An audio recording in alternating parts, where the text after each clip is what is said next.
morning. Try that again. We gotta wake up this morning. Good morning, everybody. Good morning. It is so great to see all of you. I'm so excited to be here with you all. My name is Shirey Williams, and I serve as the Associate Director of Bands at the University of Georgia. And I'm very honored to introduce these wonderful people and their wonderful and most important session here today. Michael Brown, he's currently Vice President of Michigan University, pursuing his Master's of Music and Composition. Anthony Morris, who is the Director of Bands and Choirs at Wildwood Middle and High School, and Ms. Lauren Green, who's currently at the University of New Mexico, pursuing her Master of Music and Flute Performance. Y'all, I had the pleasure of meeting these folks about a year ago on their podcast, Relevant Pitch. And let me tell you, when we got on that Zoom screen from the first hello, I was like, this is going to be a party. This is going to be a party, and these are going to be some of the greatest friends that I have. And I'll tell you what, that has been the case since its inception. It's always something special when you meet people who are just not good at being musicians or just not good at being educators, but they're good at being people. And sometimes we miss that a lot in this world and on this planet. But these people give me hope, especially with the items that they're speaking on that are so critical to our existence and our well-being. So I am so glad that you all are here today, that you get to share in what they're going to share with you, and that's bringing equity and equality for everybody on this planet. So if you could help me welcome these wonderful presenters.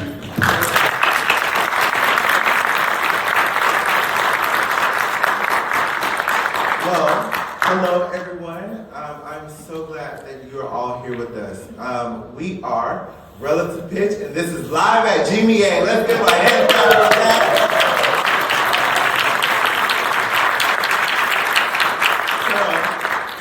If you haven't seen our podcast before, it is a hoot and a holler. So we are going to be speaking on some things today, and it's going to be fantastic.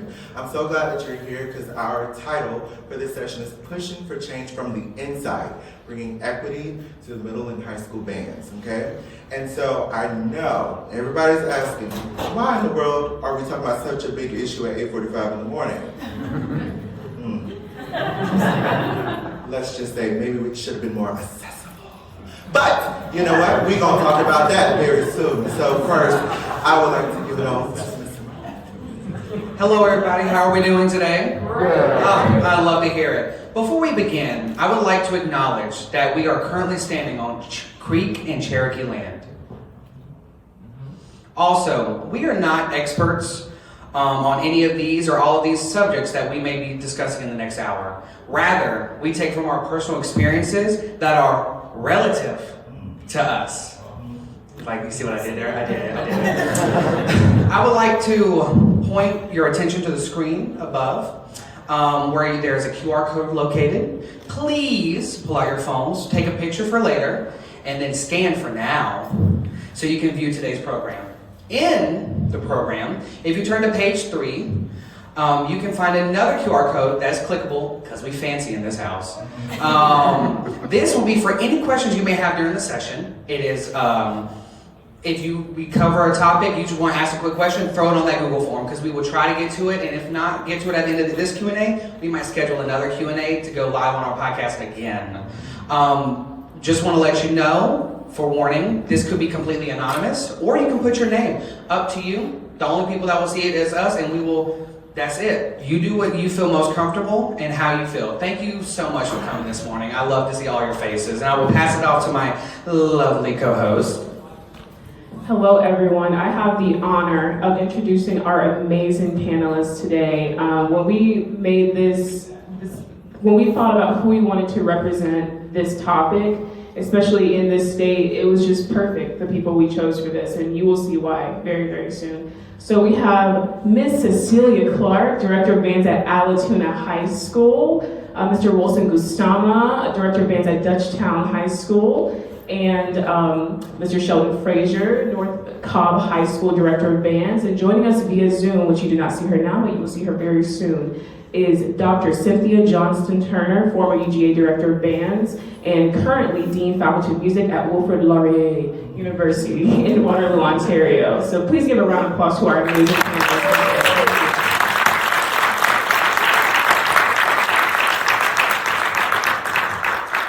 So before we begin, we just want to talk about, first of all, the why. Why we are doing this presentation, why is this important? And the purpose of this presentation is for one reason and one reason only. For the people, period. So now, I'll pass it back off to Anthony. So raise your hand if you've heard the buzzwords DEI, diversity, equity, and inclusion. Raise your hand. All right. Now raise your hand if you actually know what those three words mean. Okay. So we're gonna give a little textbook definition to these three words. And I'm gonna start with diversity. So diversity is the range of human differences, including but not limited to race, ethnicity, gender identity, sexual orientation, age, social class, physical ability or attributes, religious or ethical value systems, national origins, and political beliefs. Equity is the quality of being fair and impartial. And inclusion, which is the action or state of including or being included within a group or structure. So before we begin, we would like to start with a few statistics. Based on our research and our findings, we found that out of GMEA 2022 presenters, we have a split of gender between male 55%, female 45%. It's pretty good, right? Almost equal, right? Then we take it to, when we break it down by race, we have people of color coming in at 20% and non-POC coming at 80%. It's a little bit different, right? There's an obvious drop in that. And then we have LGBTQ repertoire that I know you see the difference with that, right? That's pretty obvious. 5% for POC, 95% for non-POC. And when you look at those lists of the band LGBTE, there are two non-POC composers who by themselves almost is equivalent to the amount of pieces by POC. Two composers are almost more than all the POCs combined. It's already such a very small number, obviously. These statistics represent something, right? Raise your hand if you ever heard or used the word standard repertoire. You just ever heard of standard repertoire, right? It's a pretty common word. Regardless of what our individual definitions of the word is, standard repertoire basically means repertoire that is standardized, right? Or repertoire that is standard. So please reflect on that for a moment, what that means. Before our first question, we want to begin by emphasizing the need for sessions such as this, which I will pass to Cecilia to start off. Thank you, Lauren. And came in this morning and said, Lauren, I know we've got this agenda for today, but something happened this week, just this week. And I think you're here so you realize this is a real issue, but for everyone that maybe is gonna watch the podcast or those folks that you encourage to be directed to the podcast later this week, they need to know that for everybody who's over it because they think that DEI is just a buzzword, like SEL or differentiation and all of those educational buzzwords, it's not just a buzzword. The stories are real.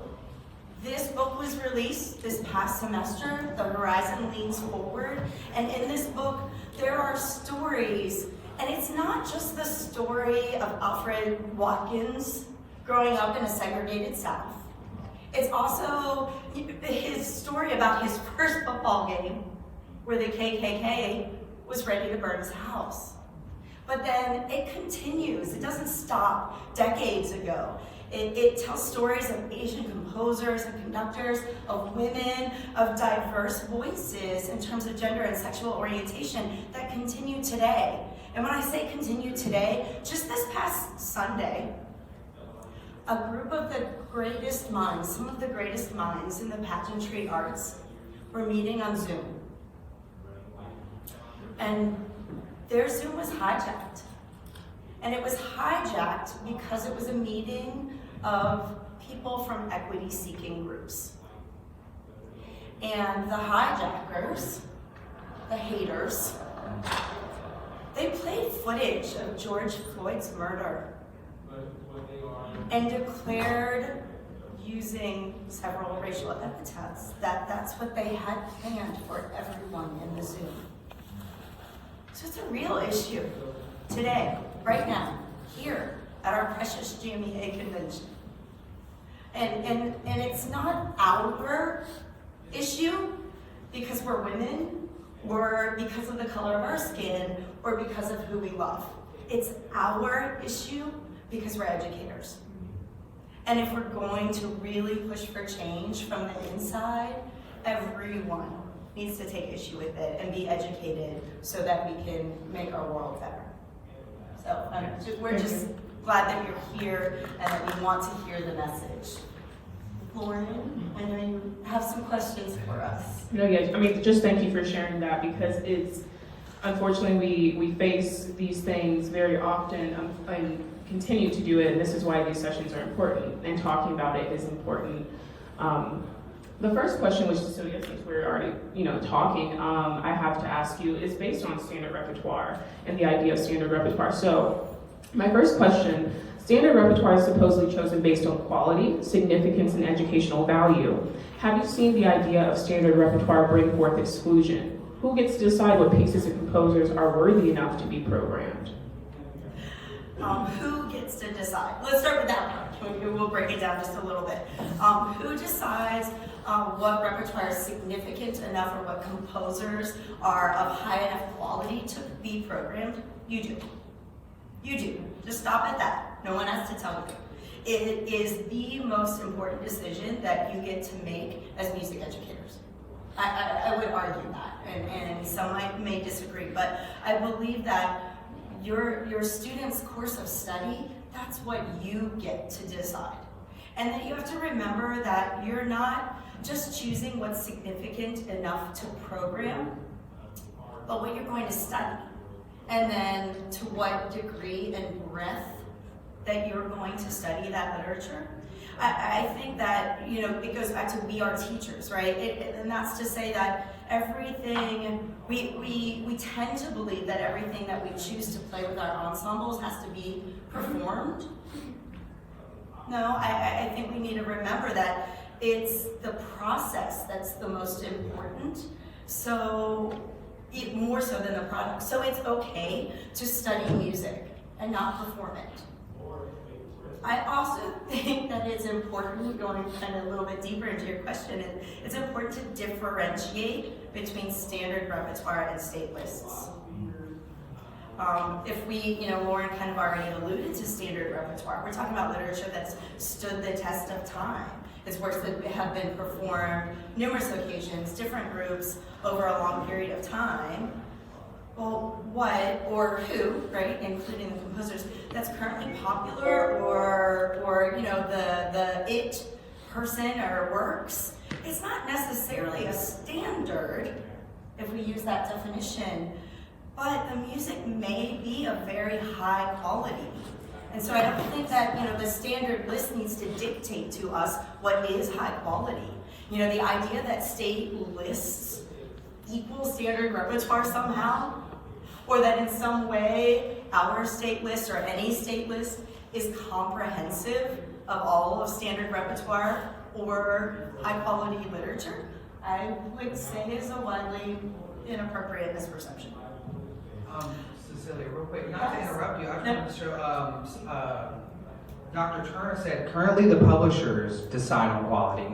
But we also need to address how busy band directors are, and so gatekeepers like publishers and state leaders in music ed need to take ownership on this work. I just wanted to tell you that was her interjection.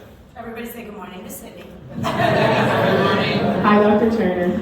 Yeah, I think that that's something, and maybe as a younger, inexperienced teacher, you go to the list for guidance, but let it just be a guide, right? I think we have to separate those things. There's high quality literature, and there are standards, and there is a state list. And it's not, it doesn't necessarily mean that one dictates the other.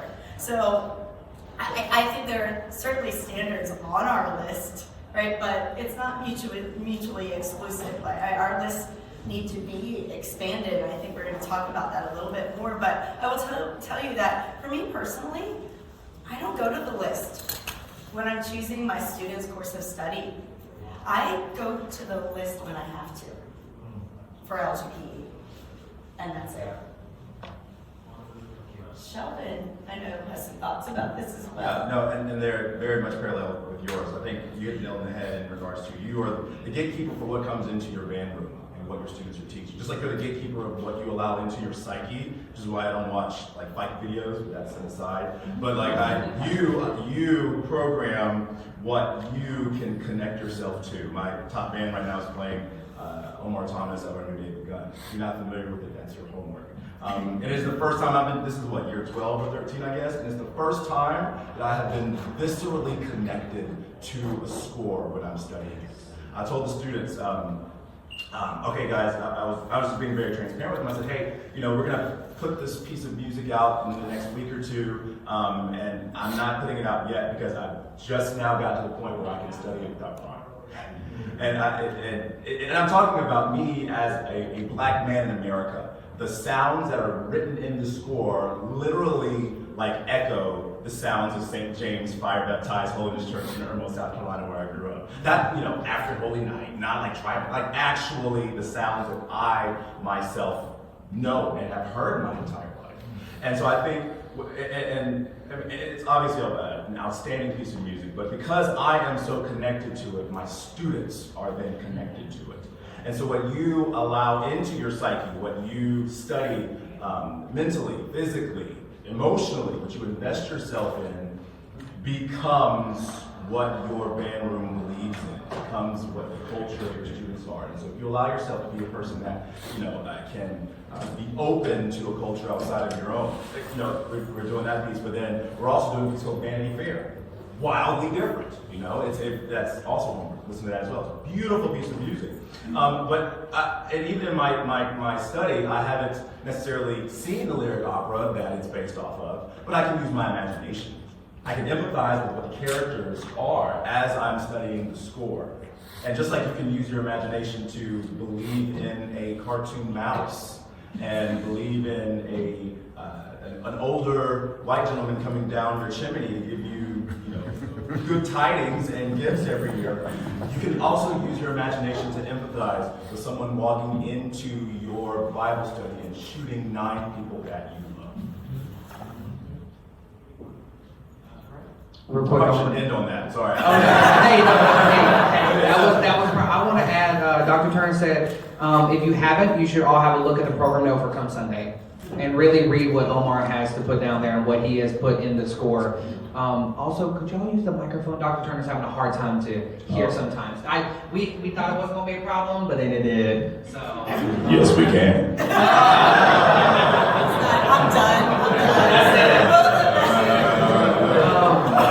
So I think going on to the next question, something that has become one of my things I've focused on in grad school, is how, as music educators, this is for all of our panelists over there, and Dr. Turner, how, as music educators, are we incorporating popular culture within our program? The music obviously has their attention outside of the band room 24/7. It's literally what they love to listen to all the time. Why don't we use this as a springboard to show them other forms of music, aka meet them where they are at and lead them?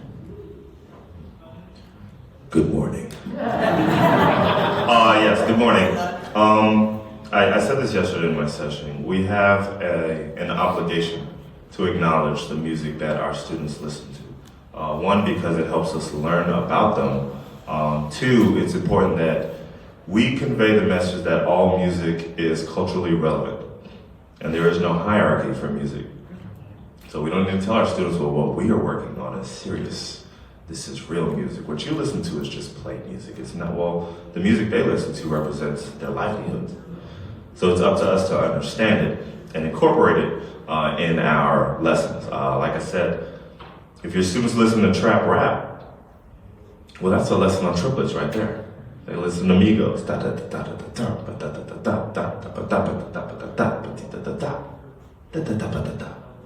So when your students are struggling with triplets, eighth notes or chord note triplets, it's not something that they cannot understand or conceptualize. You just have to find a way to reach them, and what better way to reach them with something that's culturally relevant to them.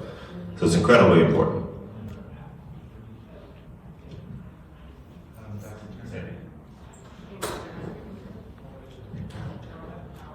Yeah, I mean, can you hear me? Can you all hear me okay? Good morning, everybody. I wish I was there.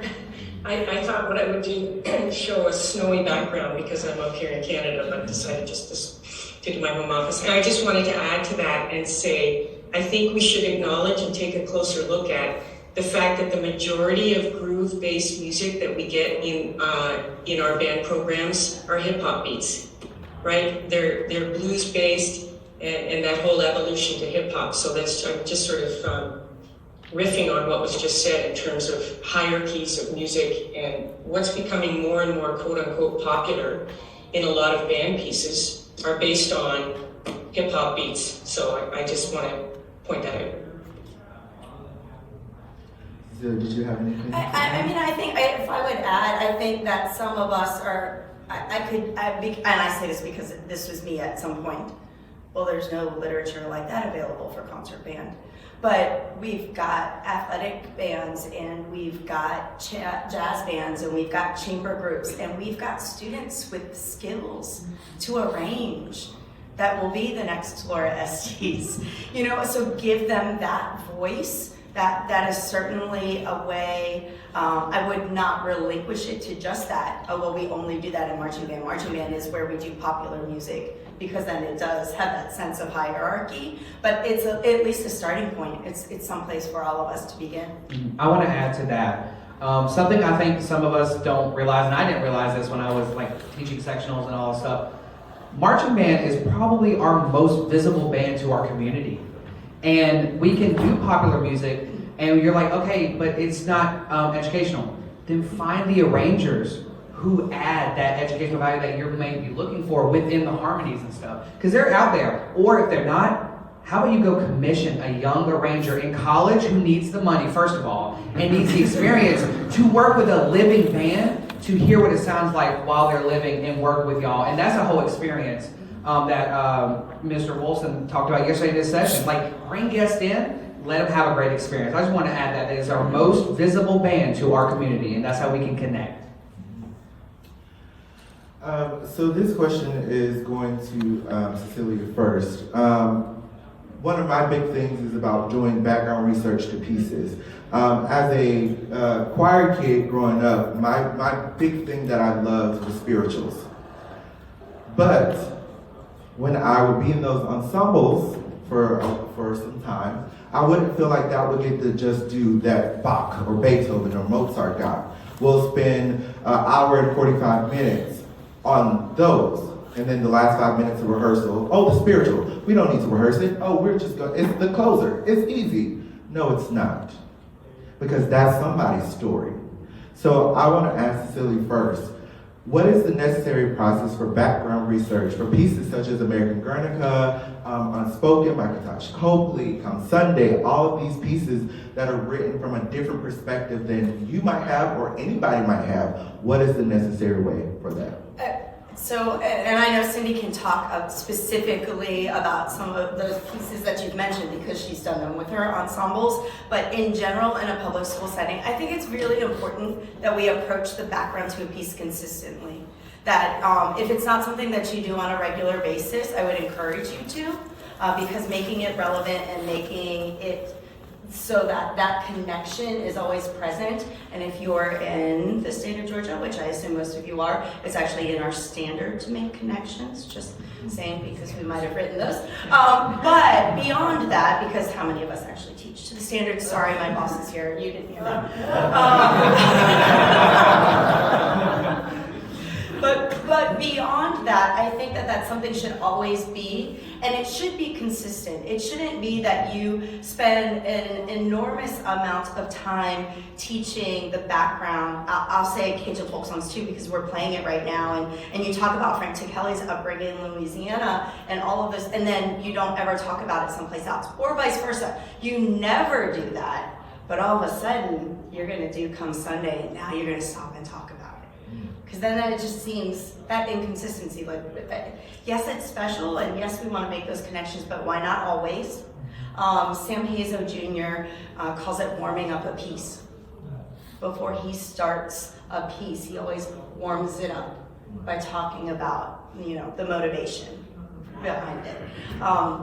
So making that connection. And then I think for some of us where we might travel into pieces that the background is not a place of comfort for us, teach the facts.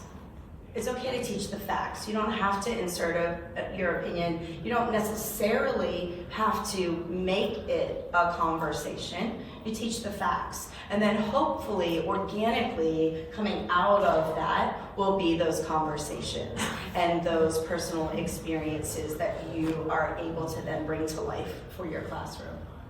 And Dr. Turner, I'm going to give this question to you as well, and I know you have a couple comments too. You are, that is yours. Come on, yes, come on, yes. You got it, Dr. Turner. Oh, sorry. And it's really difficult for me to hear. So, I'm sorry. do you want me to? Yeah, it's just. I just wrote yes to Cecilia's comment, and I put it. I'm still seeing this, y'all. I'm seeing a lot of my colleagues in college band director world, and also in high school. They're doing these wonderful programs of Black composers' music during Black History Month. And that's terrific, except that it's not normalizing diversity and equity, correct? So we can't just do music by Black composers during that Black History Month. We shouldn't just do female composers during Women's History Month. My comment is that we need to normalize this kind of diverse programming by doing it all the time, right? And the other comment I wanted to make to what I'm hearing is that, to Anthony's point, are we studying the scores for all of the composers we are programming with the same intention? Do we study the history and context of spirituals with the same effort and rigor that we're studying, I don't know, Gunther Schuller or some other person that we're programming, some other composer that we're programming? Yeah, that's basically what I want to say to that. Absolutely. It wouldn't be relative pitch if we didn't get a little spicy. So we hope y'all are a little ready to get spicy this early in the morning. It's always important, I think, to bring ideals back home, right? It makes more sense. It's more effective when it feels like it's where we are currently. My next question, and I want to ask Wolson first, to what extent should entities such as GMEA and stateless committees for standardized evaluations such as LGPE be held accountable for exclusion of repertoire by underrepresented composers? And what can teachers do to combat and rectify this situation? To the greatest extent of the law. I know Cecilia spoke about it. In terms of putting pieces on the list, it's something that directors are supposed to submit. There's a whole process. And like Cindy said, we're busy. So I think it's up to those entities to make it a point of focus and make sure it's something that's intentional. When we're talking about trying to diversify lists, we have to get out of the idea that, well, we're making things about race. Or we're making things about gender. No, we're making things about representation. I know 3 years ago, me and some students, we were at JamFest, and I had a 10th grade trumpet player. I'll never forget this day. But a 10th grade trumpet player, she was like, we're playing a piece by a woman. I didn't know there were women composers. And my stomach just sank, and I realized we hadn't played anything in the last 3-4 years by a woman composer. And I realized that was a failure on my part to make sure that she is represented. So we have to be intentional about it with our students in terms of them seeing themselves represented, but as well as other people represented as well.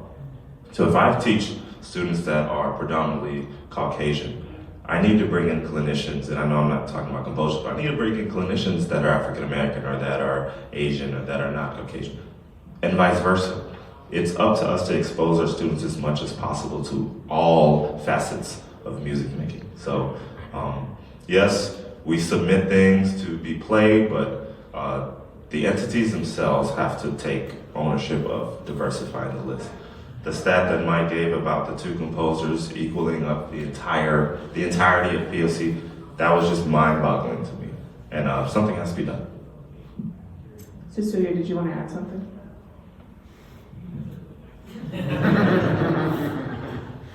She asked for spice. We've done it. We've submitted titles because it's important to us. I submitted a list of titles to be added this year so that we could play Kataj's music at LGPE, so that we could play Kate's music at LGPE. And that's fine. And we've got a great committee right now. But it needs to be more. When Cindy was at UGA, Jan Fest guest conductors were urged to at least program one piece that represented a composer from an equity-seeking group. I think on my program I made all of my selections that, but if we're talking about real change, I would love to see GMEA make this statement that you're not going to perform at this convention without it. I also would love to see our governing body do the work, not the band directors. GMEA commit to adding repertoire by those composers on an annual basis, and not because we asked for it, but because they are so compelled to diversify our list that they make a commitment. Whatever it is, a set number. Every year we're gonna add 3, 5, 10 pieces at every grade level for the state list. And that it comes from GMEA. You know that right now in our state, a composer can't submit their own work for consideration on the list. So it's time for change. Yes. Sorry, you just had my mind going. It's also important to understand that we all have an implicit bias as it pertains to what we think and what we experience. And it's important that we acknowledge it and work around it, per se. We all have an implicit bias. There is no default. Hello. There is no default to what we do. So like, getting a woman composer isn't like, well, this is extraordinary, but the default is the white male composer. This is normal, standardized. So we also need to understand that diversifying our list isn't compromising its integrity.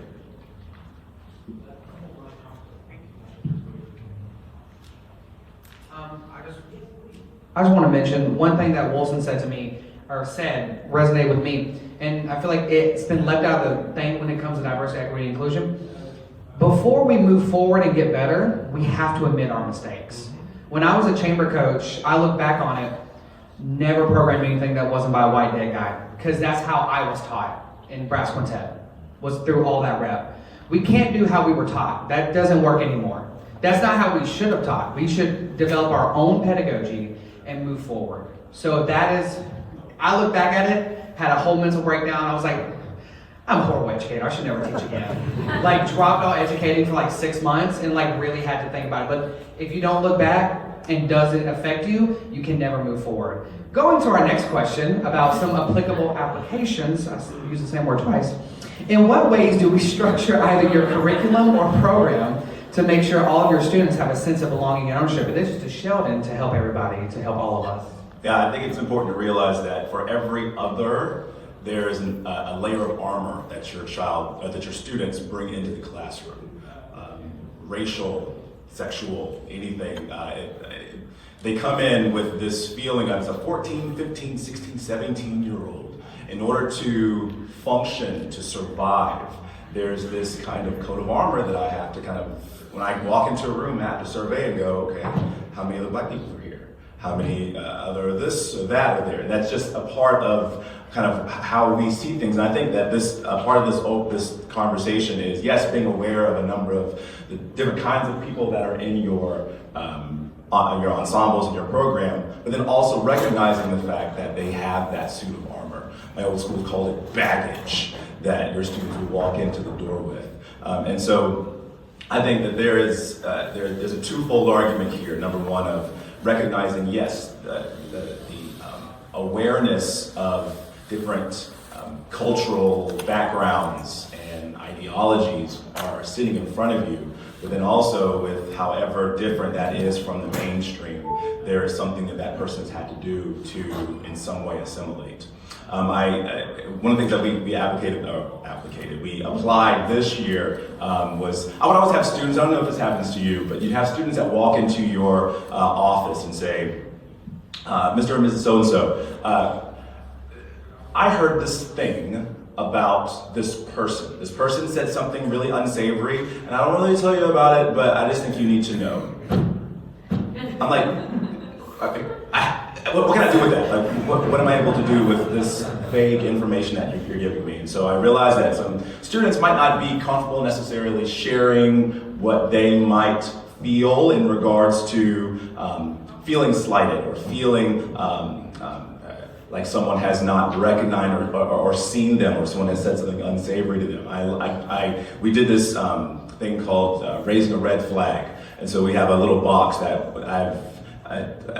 there's a box in the office that's been there since I've been in the school, and I have no idea what it's for. So we decided to use it for some reason. And so we decided it's a locked, kind of like a payment box kind of thing. And so we put a sign above that said, raise a red flag, say something. If you see something, say something. And we give them the opportunity to just, if you see something or if you've heard something or if someone says something that is off color, or they've said something to not recognize who you are as a person, write it in. Write it on a red flag, put it in that box. Every single Friday, I'll check it religiously and address it whenever I need to. They can put their name on it if they want to. They do not have to if they don't want to. But it gives them an opportunity to be able to express themselves without necessarily coming to me and then speaking face to face. Because sometimes, particularly coming out of this past year, sometimes we just can't find the words. Sometimes, for younger students, it's harder to find the courage to be able to say, this happened yesterday.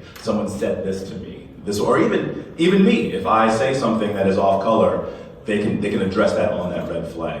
And then obviously myself being open. I have had a number of students that have come to me that have expressed their transitioning, from their freshman year to their senior year, and I will say I applaud you. Congratulations. I have encoded you in my mind as one person, and I will make a mistake. And for that, I very, very, very much apologize. And as part of that conversation, I tell them it is important for me that you feel heard, that you feel recognized in who you are, because all of us are growing and evolving and changing. And I always make sure I use that, where I don't want it just to be understood that you just know Mr. Frazier is gonna be there for you. No, I want you specifically to know that you have someone in your corner, that you have someone here that is going to recognize you in every facet of your life, in any way that I can. That if you're not supported in any other place, when you walk into these four walls, you will be supported by someone.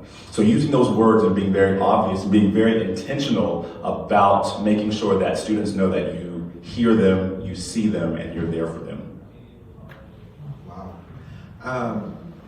Everything that you just said, I feel like if the generations before us that we are currently making a change for, we would have a better system currently. So thank you for doing that work, because I know there are students, even in my own classroom, that have confided in me and in many different things.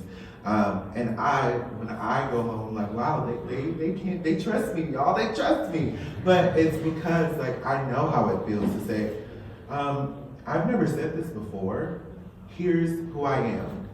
And so that's scary. That's scary to tell their parents. So most of the time, us teachers are the first person either they come out to or anything like that, or tell their troubles to.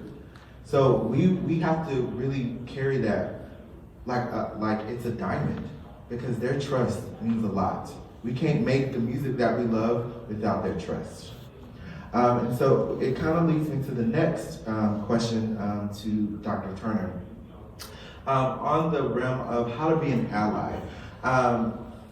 Usually, I have seen sometimes that some people go above and beyond when it becomes to being an ally, to where it can become as like culturally appropriating or tokenism. How do you be a great ally? What are some tips and things that you might have for that?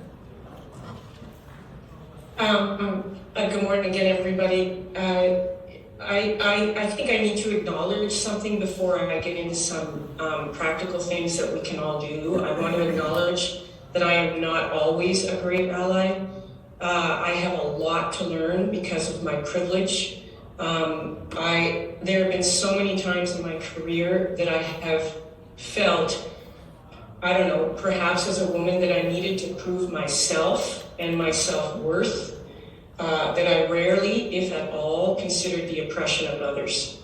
So allyship for me, my personal relationship with it, which is ongoing, is largely about stepping outside of myself, stepping outside of my traditionally taught and held beliefs.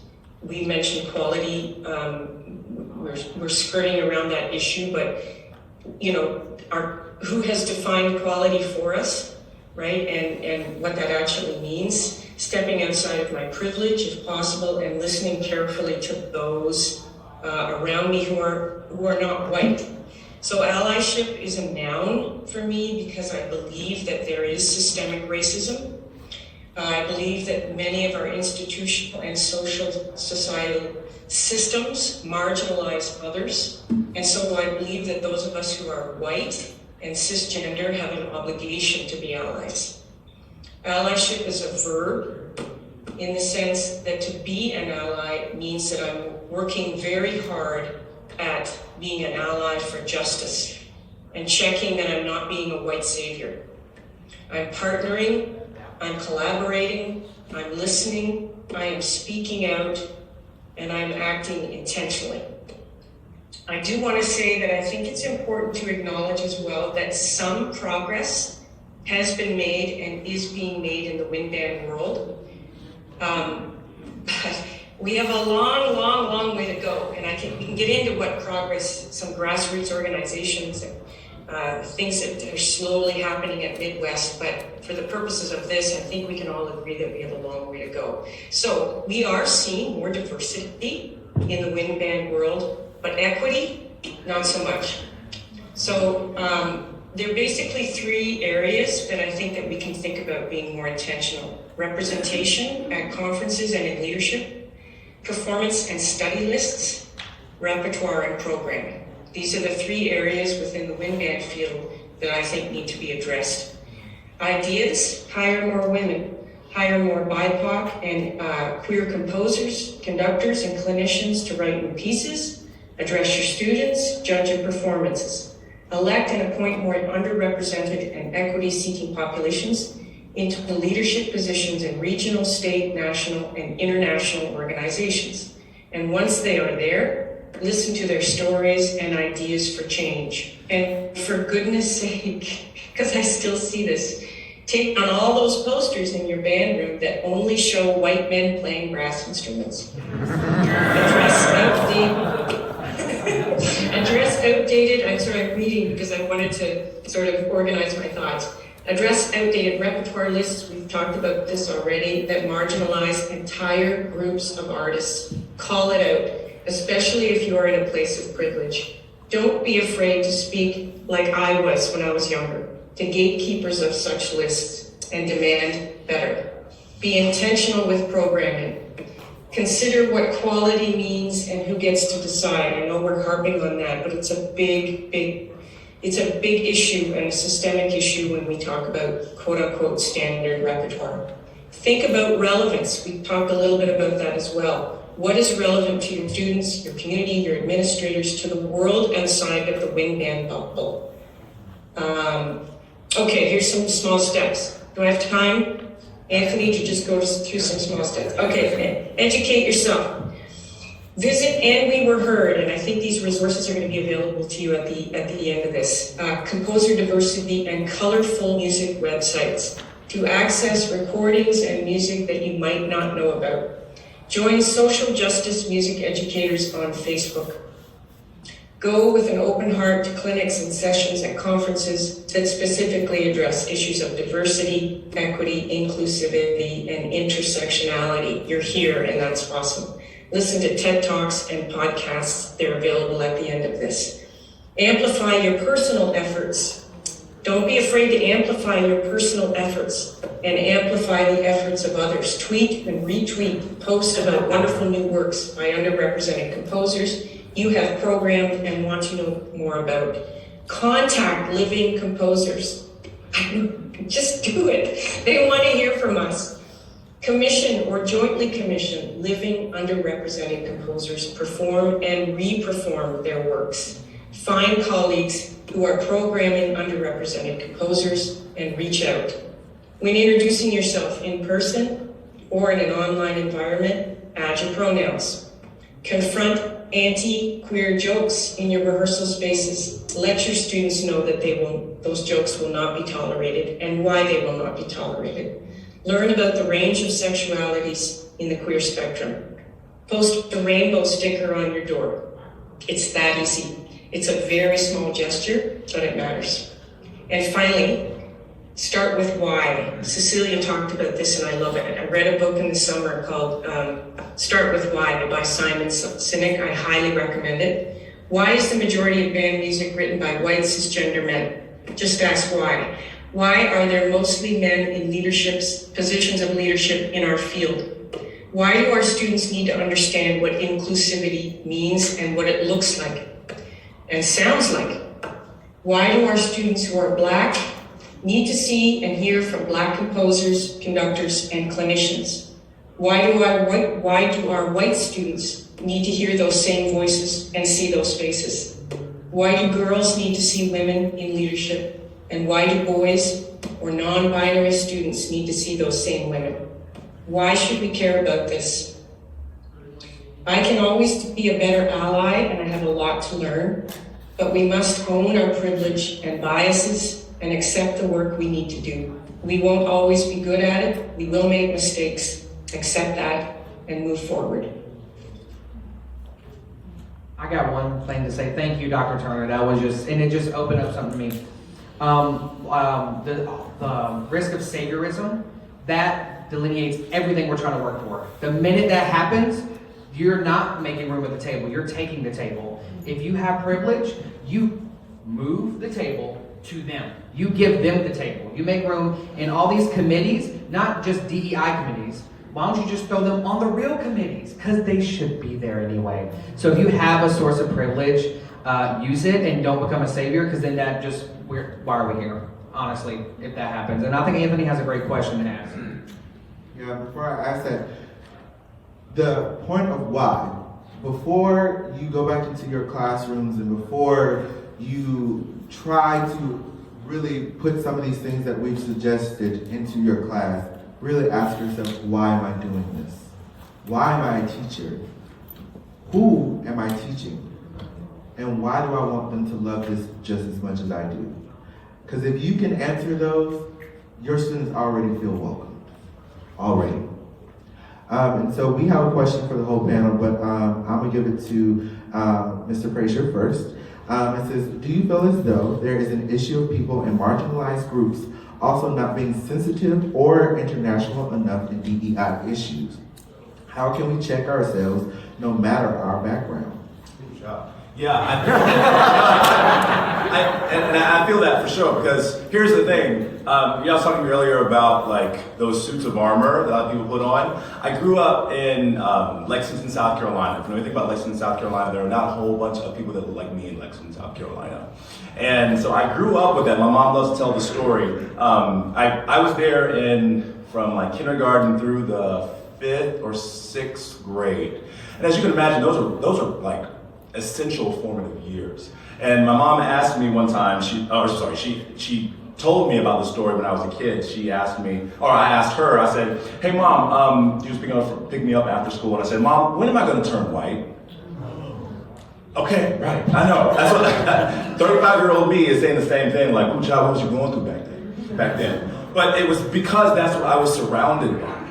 And I had become so, it had become such a part of me to assimilate into what was around me all of the time that I completely stripped myself of any type of genuine culture that I really had.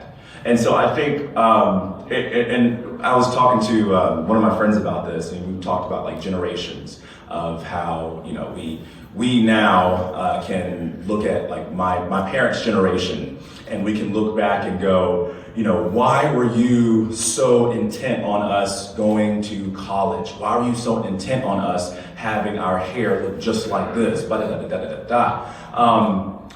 I've learned to give them a significant amount of grace because they were operating in a world where they had to survive. I talked to my granddad, who is still alive, thank you Jesus, he's 92.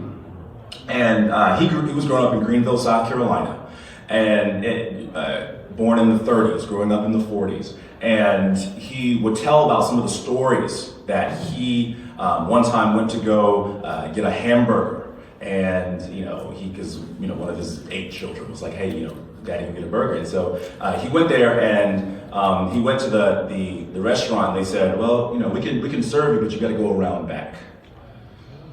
We can't serve you here, but you got to go around to the back in order for us to give you anything. And so I think about just the fact that he spent his entire life operating in a place of, this is what I have to do to survive. And so I think to the question, yes, I think that does happen very often within cultural communities, because I mean, look at the news. It comes to it's almost a matter of life and death for real. And so I think, you know, it's important to keep yourself surrounded by people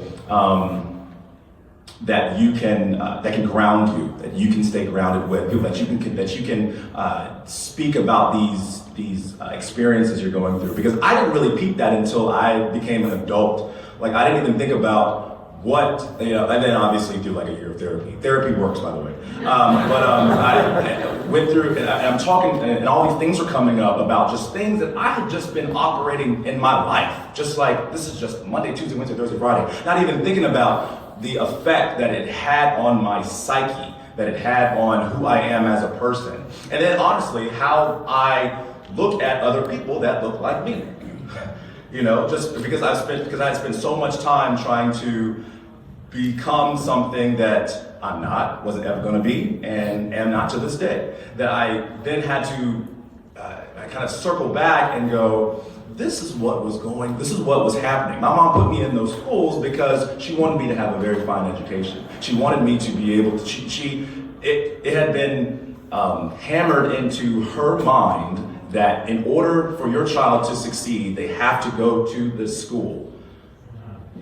She was trying to survive. She was trying to make sure that her next generation would survive, you know? And so I give her a great deal of grace for all of that. But then I realize, okay, well, it's my responsibility to realize what I have experienced over those years. Recognize, just like you were talking earlier about, you know, when you know better, you do better, essentially, right? When you recognize that something that you have been doing, or a pattern of behavior that you've exhibited is, okay, well, that's how Sheldon was, but that ain't how Sheldon's gonna be, you know? But it takes a great deal of introspection and thinking through those experiences, many of which you don't have a lot of control over, particularly when you're a kid. That as you get older is a part of that growth, that change process, and recognizing those things. I hope that answers your question.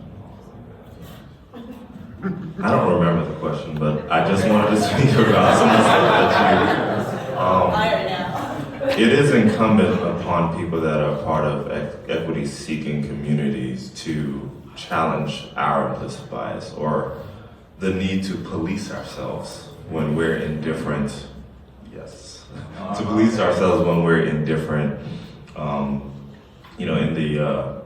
in the presence of people that don't look like us or that are in different communities.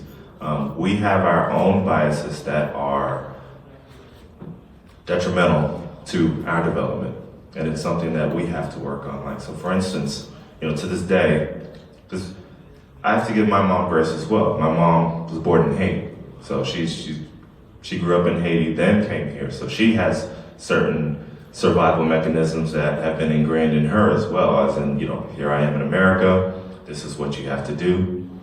Every time I see my mom, she says, you gotta cut your hair. She's like, you gotta shave your beard. Yeah, you're gonna scare white people.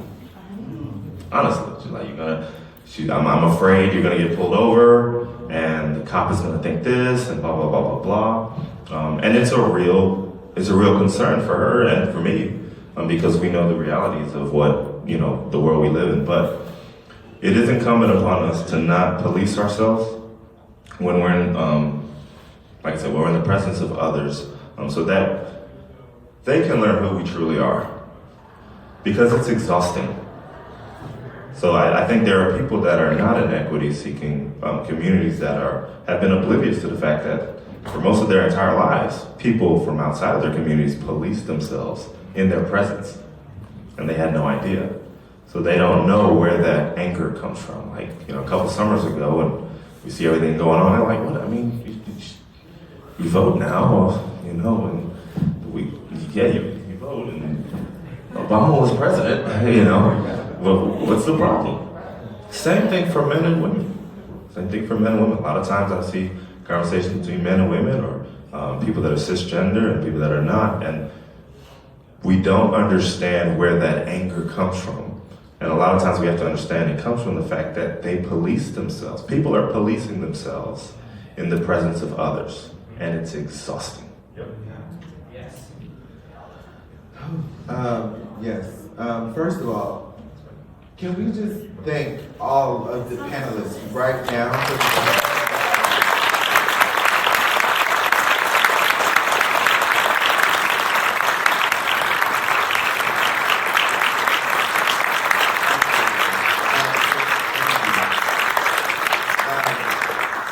I know we're running on your time, but I just want to say that this conversation is not over. Please. This conversation is not over. Literally meaning we are going to be releasing this episode next Wednesday, by the way. Please subscribe our Relative Pitch on YouTube, Spotify, and everything else. Share it if someone wasn't in the room that needed to be. Correct. We will have a part 2 to this because we have questions that were not answered, but we will be answering them on the podcast. But also, this conversation is not over for you as well. You have to do the work. Because if each one of you in here doesn't do the work and share what you heard today, our profession will cease to exist because nobody wants to be here anymore. You have to do the work, starting with your own.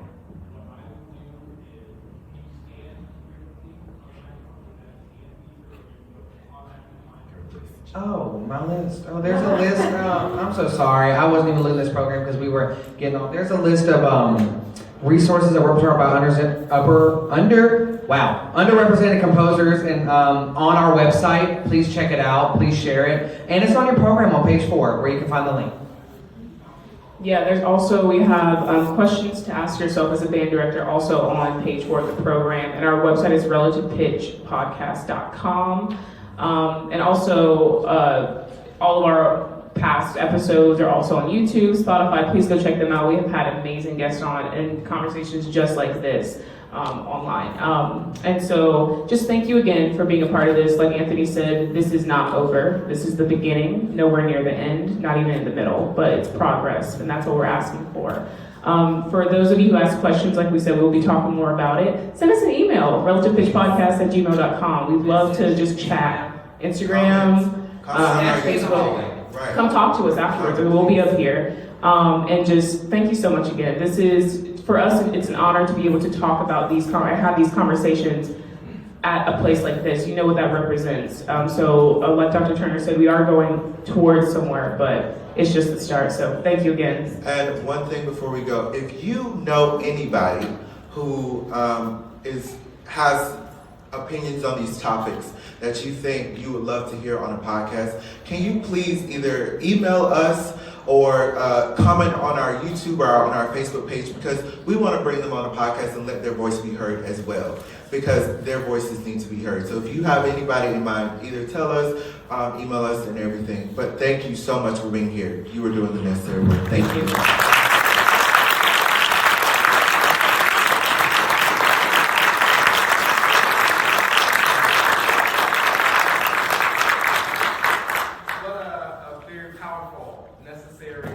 Significant session we just experienced. I hope that you all take that with you and be those perpetuators of change that we want to see in our communities and in our lives. So, bravo.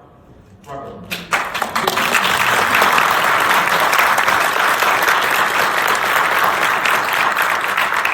behalf of Georgia Music Educators and its president, Dr. Matt Koperniak, we'd like to present these certificates to Mr. Anthony Morris, Ms. Lauren Green, and Mr. Michael Brown for presenting their session, Pushing for Change from the Inside, bringing equity to middle and high school bands. On this day, January 28, 2022, at the GMEA 2022 In-Service Conference at the Classic Center in Athens, Georgia. Please help me.